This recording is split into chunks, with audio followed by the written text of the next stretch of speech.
Welcome to The Word Revealed with David Palmer and Scott Burns, where we talk about everything Bible from Genesis to Revelation. Let's join the conversation. Welcome back to The Word Revealed. I'm David Palmer with my good friend Scott Burns, fellow lover of Christ and His Word. How are you doing, Scott? I'm doing better than I deserve, David. Praise the Lord. The good news is we're not alone today. Well, you're not. God said it's not good for man to be alone, and we are not alone. So we're delighted to have a guest with us. Who's joining us? Yeah, we've got an exciting guest with us today, Dr. Ken Elzinga. He is the Robert C. Taylor Professor of Economics at the University of Virginia. He's been on the faculty there since 1967. He's received numerous awards as a professor. He teaches one of the most popular classes I've ever heard of, commonly called Econ 201, which has about 1,000 students enrolled every fall semester. He's authored over 100 different academic publications. His major research interest is antitrust economics. He's testified in a number of antitrust court cases, including 3 Supreme Court decisions. Dr. Elzinga has also written 4 mystery novels under the pen name Marshall Jevons. Did I say that right? That's correct. All right. And in these novels, the main character employs economic analysis to solve the crime. Dr. Elzinga's other interests include following Jesus Christ, water skiing, and street rods. He has some very cool cars, which you can see pictures of on his website, kenelzinga.com. Even after all those introductory remarks, I assure you I've left some things out. But as impressive and fascinating as all of that is, he's with us today on The Word Revealed because he's a compelling follower of Jesus. He doesn't hide his love for the Lord. Dr. Elzinga, thank you for joining us on The Word Revealed. Thank you. It's a pleasure to be here. We are delighted to have you. And we do encourage everyone to go to kenelzinga.com if you want to take a deep dive on who he is, learn more about him. You can Google him, and you'll find a wide variety of links as well. But if you don't mind, Dr. Elzinga, can you summarize your Christian testimony for us and just give us a quick window into how you ended up as a professor who also has his hands in a variety of other interests? Sure. I grew up in the Midwest, so I'm sort of comfortable being back in Ohio. I was born on a little farm in Coopersville, Michigan, and what was a hard time for my family, and that was my dad went broke on that farm, and we moved to Kalamazoo, Michigan, where my dad got a job in a factory. And that was a hard time for the family, but looking back in some ways, it was probably brought an opportunity into my life for education because I grew up in a town that had a college. My family had not gone to college. My mother, we think, was a high school graduate. My dad had an 8th grade education. So the home was not one where we talked about books and ideas a lot. But I got a part-time job when I was 14 years old at a sporting goods store, and my boss encouraged me to go to college. He thought college was important. And there was a college in my hometown, and I could live at home, work at this job, and go to Kalamazoo College. And that opened up a new world for me. The backstory was my mother was a godly woman and regularly took me to church on Sunday morning when I was growing up. She died while I was in college, so I lost that influence in my life. My father generally tended to stay home on Sunday and be grumpy. So that was the background, a godly mother, but a teenager who probably in some ways missed a dad, in some sense of a really good dad that I was close to. And then a professor took into my life. I was not a good student at Kalamazoo College when I started, but a professor took an interest in me. I thought going to college I wanted to be a fishing tackle salesman because I was working in a sporting goods store. And I looked at this curriculum of biology and art history, and I said, where do you learn to be a fishing tackle salesman? And nothing jumped out, but economics seemed to be the closest. There was no business school. This was a liberal arts college, so I started studying economics. I didn't know where else to go. I remember going home and telling my dad, my mom had passed away, that I was going to be an econ major. And he asked, what is that? And I really didn't know, but I thought it would prepare me for a career in business. But then as I got into economics and I learned about study habits, I learned it was helpful to study for first thing. I mean, that was one of the things I got, that you had to spend time at this. And by the time I was a third-year student, I was a pretty good student. By the time I was a fourth-year student, I was a very good student. And I won a fellowship to graduate school. And wow, this was really foreign to me. I didn't even know what graduate. I'd never lived in a dorm even. And to show how insulated I was, I considered 3 graduate schools: University of Chicago, University of Michigan, and Michigan State, all within an hour and a half from home. I could not imagine going farther away because we had not traveled. And I went to graduate school at Michigan State, and I decided to go to church. I mean, that remnant of upbringing from my mom was still there. God bless her. And the older I got, the more I realized what a godly woman I had as a mother. And so I started going to church, and the church experience was profound for me. The church I grew up in, most everybody had kind of a Dutch name, like Elzinga, Van Arendonk, Boersma, and it was sort of my tribe. I started attending South Baptist Church in East Lansing, Michigan, pastored by a guy named Howard Sugden. And I observed people who were professors at Michigan State University, distinguished professors, and people who worked at the Oldsmobile plant, blue-collar workers. And I thought, what explains this group? And I realized they had something called a personal relationship with Jesus. I heard that term a lot. I didn't really hear that term growing up in a Reformed church. I'm sure the concept was there, but the language didn't connect with me, and I realized I did not have what I would call a personal relationship with Jesus. And then to draw the story to a close, one Saturday night, I attended a missions conference at a church in East Lansing, and I sat there thinking, Ken, what's happening in your life Saturday night, and you're at a missions conference? And there was an invitation that evening to really say, I want to commit my life to Jesus. And I did that on a Saturday night. The striking thing that I shall never forget is I went home to my apartment and I was going to explain this to my roommate, who was a dear friend. And I realized this could have implications for our relationship because life was going to be different for me. I didn't know in what way, but I knew something different had happened to me that night. And I told my friend John Mason that I'd become a Christian that night. He told me he had too, independently. And it was like God just sealed a deal for me. Like, wow, this really is miraculous stuff going on. And this man became a godly man, taught at Gordon College for many years, a real inspiration for me. And then God put me in touch with people at Cru. And while I was not an undergraduate, I learned about evangelism. And somebody gave me some booklets to read about studying the Bible, and that was new to me. My mother knew the Bible, but I never really studied the Bible. And then I was taken to some Cru meetings where I saw evangelism. I saw people come to Christ, and I thought, I want to be a part of that someday. I don't know how. And then there was a pastor at a Reformed church there. Tom Stark used to be on InterVarsity staff. And Tom, I came into his orbit, and he told me, strange as it sounded to me, that he believed God was calling me to be an economics professor at a secular university. That's what I was not being called after this experience to go to Africa somewhere.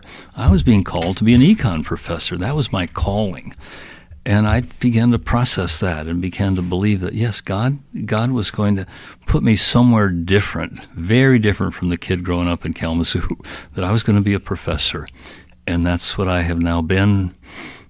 This astonishes even me, but it astonishes my professors. I've been at UVA now on the faculty for over 56 years. I've been a professor. That has been pretty much who I've been for most of my life. Yeah. So that's a kind of a long-winded answer, perhaps, to your question. No, but it's a complicated question in a way. Thank you for sharing that. I came across a talk you did for InterVarsity a couple of years ago. You called it Being Open About My Faith Without Turning People Off. And, of course, even in the story you just shared, the very first thing you wanted to do after you became a Christian was go tell your roommate. So from the very beginning, you had a heart to talk to people about Jesus. You referenced 1 Peter 3:15 in that message. But in your hearts, honor Christ the Lord as holy, always being prepared to make a defense to anyone who asks you for a reason for the hope that is in you, yet do it with gentleness and respect. I like to use the phrase winsome witness. we don't have to be jerks as we tell people about Jesus. So in that talk, you shared how you seek to share your faith in the different contexts that you find yourself in classroom, office hours, college campus, your home, neighborhood, even as an expert in economics. Can you just kind of give us, we've had a lot of people asking, how do I share my faith in my context? We'd love to hear how you share your faith in your context.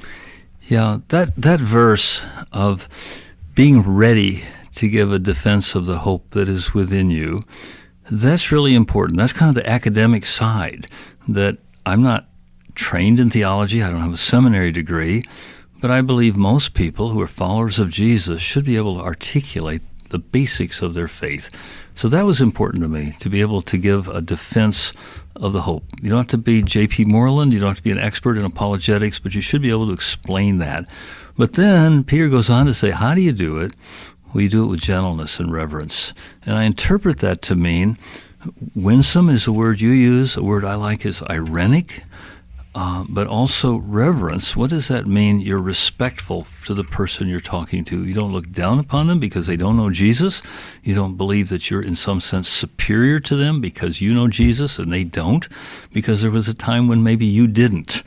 And so this respect, or to put it the way my mom might have just put it, is you really be nice to people. Yeah. And in the academic world, the world I know best, just being nice to people will get you a long ways with many people to gain a hearing for the hope that is within you. I'll tell you a quick story. It's somewhat personal, but I'll now share it. It was when I was a young pup on the faculty.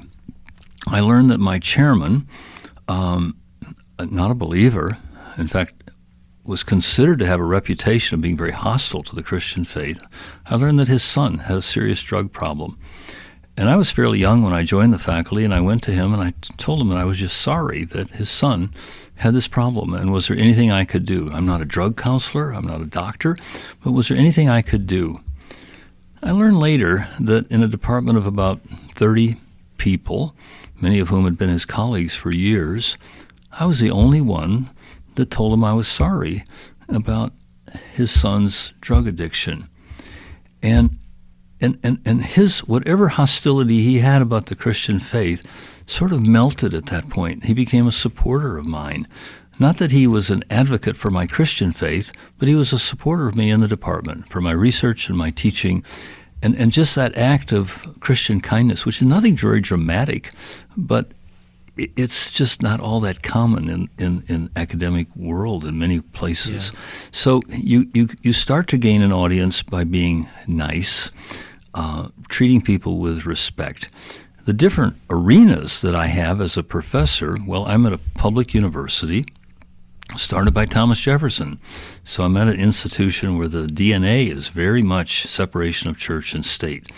So I cannot use this 1,000-student class as a forum. I can't turn it into a Sunday school. I'm hired by the Commonwealth of Virginia to teach economics. But I can try to be a servant to my students. And the image that I have a picture on my wall to remind me of. It's a very sober picture for a teacher to look at. That's Jesus washing the feet of his disciples. And I try to think, Ken, what does it mean for you as a teacher to wash the feet of your students? Not literally, but what would it mean in terms of your commitment to them that you would be a foot washer? And what that means for different people, but for me it means I'm to be dedicated to my students, that I'm to be willing to make sacrifices for them, that if my office hours are about to end at 5:30 and somebody comes in to see me, I'm probably supposed to stop and stay to see them.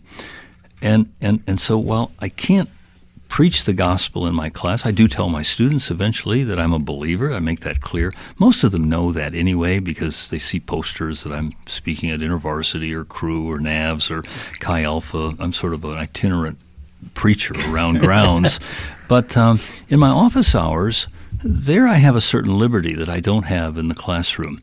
And one of the things about UVA students is if they're struggling in my class, particularly my Econ 201 class, they're not struggling because they don't have the intellectual horsepower to do the work. They do. They're struggling because their mom has cancer or their parents are getting a divorce. There's something, they've broken up with a girlfriend. There's something they have a drug addiction problem. There's something that's keeping them from flourishing academically. And if we get to know each other, I can tell them, when I face a problem that I really don't know the solution to, I pray about it. And I'll ask them, may I pray for them? And I can't do that in the classroom, but I can do that in my office. The student says, yeah, I'm really troubled. Would you pray for my mom? And one of the things I've learned is that lots of students, believers or not, are very open, if not long, to be prayed for. They may not understand the longing, but it's there. I've had Jewish students and Muslim students come back again and ask me to pray for them because nobody had ever prayed for them, or they don't know where to go to have somebody pray for them. So the office is another area. Now, if a student comes in and doesn't understand the formula for elasticity, I don't say, can we pray about it? But for students who have real problems, yeah. And again, I'm not a counselor. I'm not a physician. And that's why I say, when I don't know what to do, I pray about it. And could I pray for you? And many students find this to be a signal that Christians care for them. Instead of just sending them off to student health or whatever, they may go there. Now, the other area is the home. My wife and I made an executive decision some time ago when I first joined the faculty, that there was just this social merry-go-round of you were invited here and then you invited them back and so on. And my wife said, we don't have the time to do that and have students in our home. So we made a decision. It's one that had costs, social costs, but we just made our home available to students. I've been at UVA many years. I have never had a dinner party for my chair, for my dean, for my colleagues. Never. And it's not that I don't like them. It's just time is limited. Economists know that. And we decided what we wanted to do with our home was make it available to students. We have many, many students come and go in our home. And again, it's not that I'm antisocial with regard to my colleagues, but my calling, I thought, if I'm going to be a foot washer for students, one venue is to have our home available. We often have someone living with us, and that's just been a joy. We have a summer home nearby. We just make that available to students. I haven't been there for a year to my summer home, but it's occupied almost all the time by visiting missionaries, student groups, have leadership retreats there, and so on. It's like a Airbnb for Christians at no charge. And so the home has been another really important area of ministry. And then for me, I have opportunities to be on the board of Christian organizations and to go and speak to conferences for faculty commons and university and so on, and I've relished those opportunities. This would be one more example of them where I can share my faith with the broader world, and also by going to these events, I learn. I see other models of Christian ministry and how it's done. But the bottom line is this verse of being ready because the opportunities are there. And then how do you do it? Well, you do it through winsomeness. You do it through irenic. You being hospitable. You be friendly. You be kind to people. And you won't knock down all the barriers to the gospel. There's still great hostility to my Christian witness in the academic world. But much of it has been changed over the years. And some of the biggest defenders for me have been the students, who when a professor might say something about, well, Elzinga is this right-wing Christian guy, and the student will say, well, he was really kind to me in this situation. Or Elzinga's theological beliefs would make him hostile to gay people. And gay students would say, well, I was in his office, and he was really kind to me. It's being not playing favorites towards Christians at all. It's having the reputation of treating everybody with fairness. That's a long-winded answer again, but remember, I'm a professor. No, that's good. I remember you sharing a earlier time when we were together in the workplace setting, and you were involved in a antitrust case, I think with Microsoft, Supreme Court, and just living out your faith in that setting with profanity in the. Do you remember this? Oh, story? I remember it very well. Can you tell our listeners this story? Yeah. I haven't forgotten this story. Yeah, no, And I haven't forgotten the story either. So, Tell us. so about again, this. you have to go back a little bit to my mom. I grew up in a home where nobody cursed. I mean, my dad didn't curse. My mom didn't curse. I never heard a swear word in our home.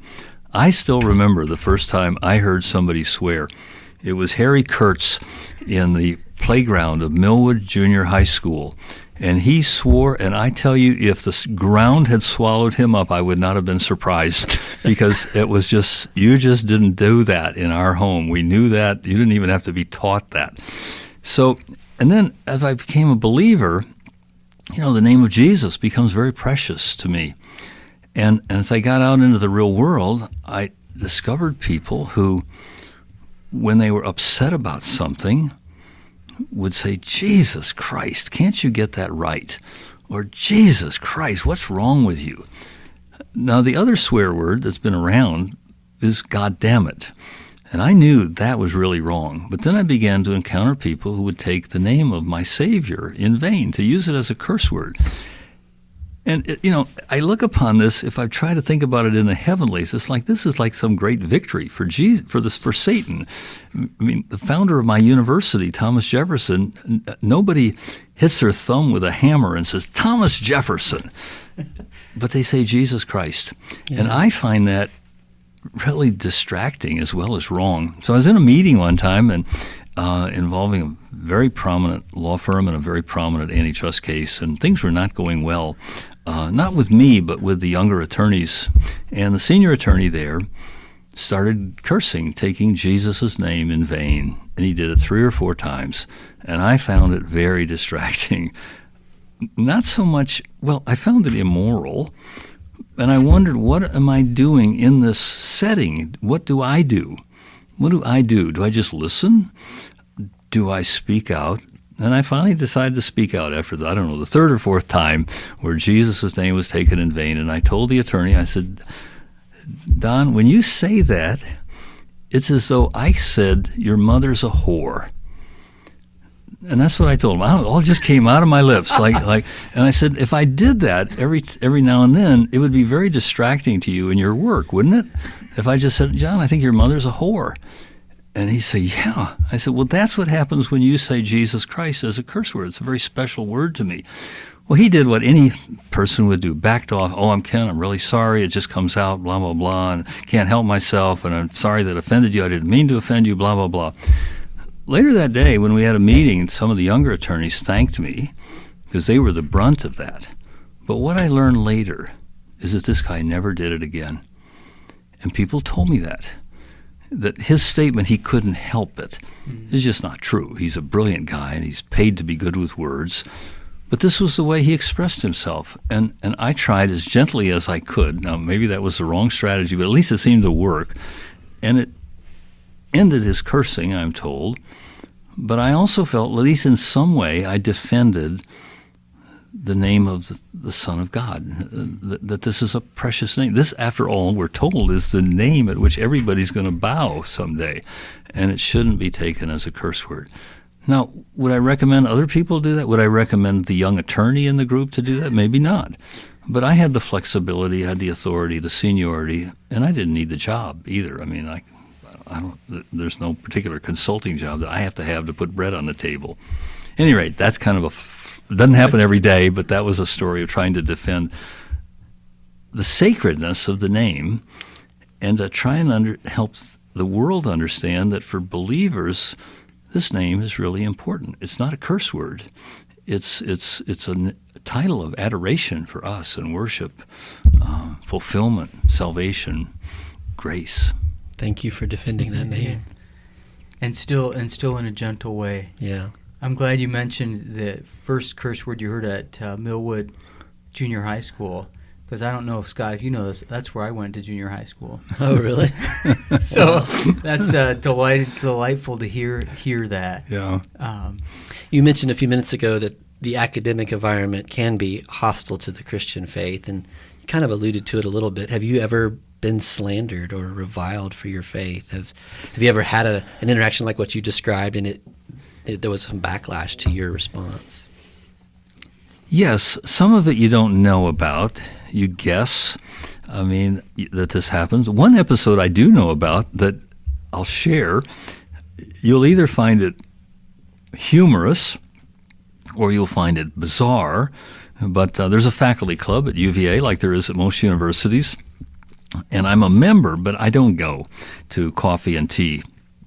I'm borderline workaholic, and I have a lot going, and I just have not taken the time to go to the faculty club.